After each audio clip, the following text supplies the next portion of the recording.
नमस्कार, स्वागत है हमारे झारखंड न्यूज में। चलिए देखते हैं झारखंड के फटाफट ताज़ा खबरों को। आप न्यूज को झारखंड के किस क्षेत्र से देख रहे हैं, हमें कमेंट में अवश्य बताएं। साथ ही खबरों का अपडेट पाने के लिए हमारे चैनल को जरूर सब्सक्राइब करें और साथ ही बेल आइकन को प्रेस करें। तो चलिए बढ़ते हैं खबरों की ओर। फीसदी कटौती, जल्द जारी होगा नया सिलेबस। ऑब्जेक्टिव और सब्जेक्टिव होंगे एग्जाम। जी हां, पहली से 12वीं कक्षा के पाठ्यक्रम में 25% कटौती के प्रस्ताव पर सहमति बना ली गई है। झारखंड शिक्षा परियोजना परिषद की राज्य परियोजना निदेशक किरण कुमारी पासी की अध्यक्षता में आयोजित बैठक में शनिवार को इस पर मुहर लगाई गई। इसमें सभी विषयों में 25% पाठ्यक्रम में कटौती की सहमति दी गई है। साथ ही अंग्रेजी समेत वैसे विषय जिसमें कठिन अध्याय हैं और उसे नहीं पढ़ने से नुकसान नहीं है, तो उन्हें भी संशोधित सिलेबस से हटाने को कहा गया है। झारखंड हाईकोर्ट ने जताई नाराजगी, कहा गैर अनुसूचित जिलों में शिक्षकों की नियुक्ति नहीं करना दुर्भाग्यपूर्ण। जी हां, गैर अनुसूचित जिलों में शिक्षकों की नियुक्ति नहीं किए जाने पर झारखंड हाईकोर्ट ने नाराजगी जताई है। अदालत ने कहा कि सरकार की ओर से इस पर अभी तक कोई निर्णय नहीं लेना दुर्भाग्यपूर्ण है। अदालत ने सरकार को 10 सितंबर को सुप्रीम कोर्ट में आदेश के साथ अदालत में अपना फैसला रखने को निर्देश दिया है। अवमानना याचिका पर सुनवाई करते हुए जस्टिस SK द्विवेदी की अदालत ने यह निर्देश दिया। इस संबंध में ओम कपूर ने अवमानना याचिका दायर की। याचिका में कहा गया कि झारखंड सरकार की नियोजन नीति को हाईकोर्ट ने रद्द कर दिया है। झारखंड के प्राथमिक शिक्षिका को मिलेगी प्रोन्नति, प्रधानाध्यापकों के पद भरे जाएंगे। जी हां, झारखंड के प्राथमिक शिक्षकों को भूतलक्षी प्रभाव से ग्रेड 3, ग्रेड 4 तथा ग्रेड 7 में प्रोन्नति मिलेगी। इसके तहत शिक्षिका को निर्धारित अवधि तक सेवा पूरी करने पर आरक्षण रोस्टर के अनुसार पद की उपलब्धता की तिथि में प्रोन्नति दी जाएगी। स्कूली शिक्षा एवं साक्षरता विभाग ने झारखंड उच्च न्यायालय के आदेश तथा महाधिवक्ता के परामर्श पर इससे संबंधित आदेश जारी कर दिया है। जानकारियों के अनुसार इस निर्णय से शिक्षिका को अग्रेतर ग्रेडों में शीघ्र प्रोन्नति मिल सकेगी, जिसमें प्रधानाध्यापकों के रिक्त पद भरे जा सकेंगे। झारखंड सरकार ने मनरेगा मजदूरों के बकाया का किया भुगतान, खाते में डाले 350 करोड़ रुपये।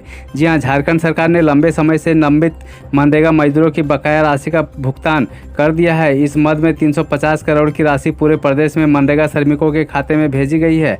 मनरेगा आयुक्त राजेश्वरी बी ने बताया कि झारखंड में मनरेगा मजदूरों की मजदूरी मद में 350 करोड़ रुपये का बकाया था। राज्य सरकार की ओर से इस राशि के भुगतान के लिए लगातार प्रयास किए जा रहे थे। विलंब की वजह केंद्र से राशि का देर से मिलना है।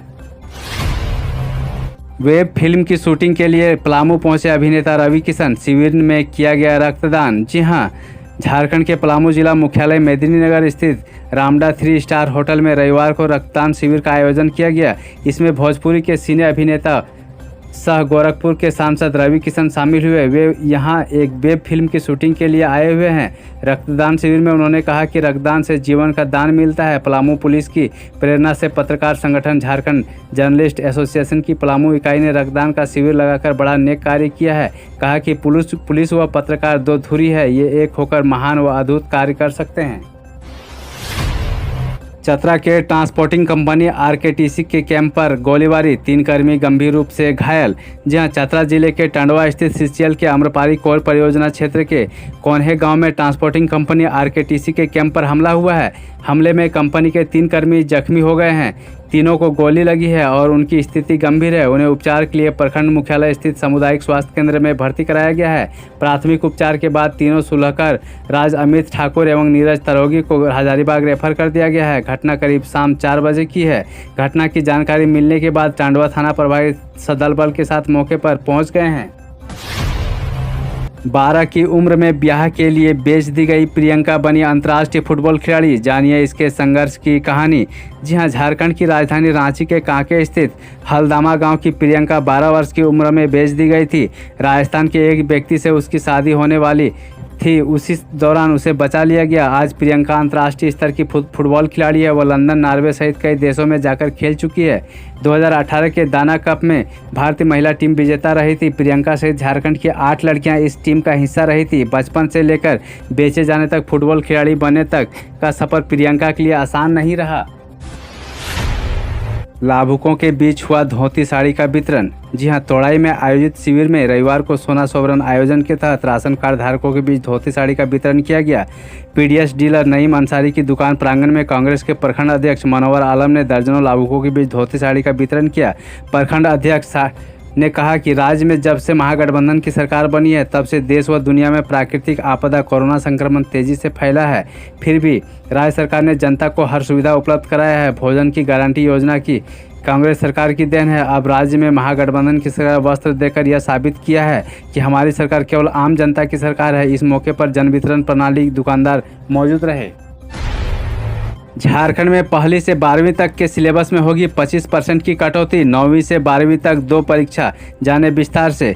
जी हां, पिछले साल की तरह इस साल भी झारखंड के सरकारी स्कूलों में पहली से 12वीं कक्षा तक हर विषय में सिलेबस में 25% पाठ कम कर दिया गया है। परीक्षा में 75% पाठ से ही प्रश्न पूछे जाएंगे। कोरोना के कारण स्कूलों के बंद रहने के कारण बच्चों की पढ़ाई पूरी नहीं हो पाई है। इसे देखते हुए शिक्षा विभाग ने विद्यार्थियों की परीक्षा को आसान बनाने की कोशिश की है। झारखंड शिक्षा परियोजना परिषद की राज्य परियोजना निर्देशक किरण कुमारी पासी की अध्यक्षता में गठित टीम ने शनिवार को 75% सिलेबस पर अपनी स्वीकृति दे दी है। हर दिन कंधे पर बाइक ढोकर नदी पार करने को मजबूर है गुमला के ग्रामीण। पालकोट के जैना नदी पर नहीं बना पुल। जी हां, गुमला जिला अंतर्गत पालकोट ब्लॉक के देवगांव मौजा में जैना गांव है। गांव की आबादी करीब 1000 है। यह गांव शिक्षित है। इसके बावजूद स्वतंत्र भारत में इस गांव की जिंदगी शहरी जीवन से कटा हुआ है। इसका मुख्य कारण जैना नदी में पुल नहीं होना है। पुल नहीं होने के कारण कई समस्याओं से लोग जूझ रहे हैं। अगर गांव के बाहर निकल रहे हैं या गांव के अंदर घुस रहे हैं तो नदी से पार करने के लिए बाइक को कंधे पर ढोकर पार करना पड़ता है।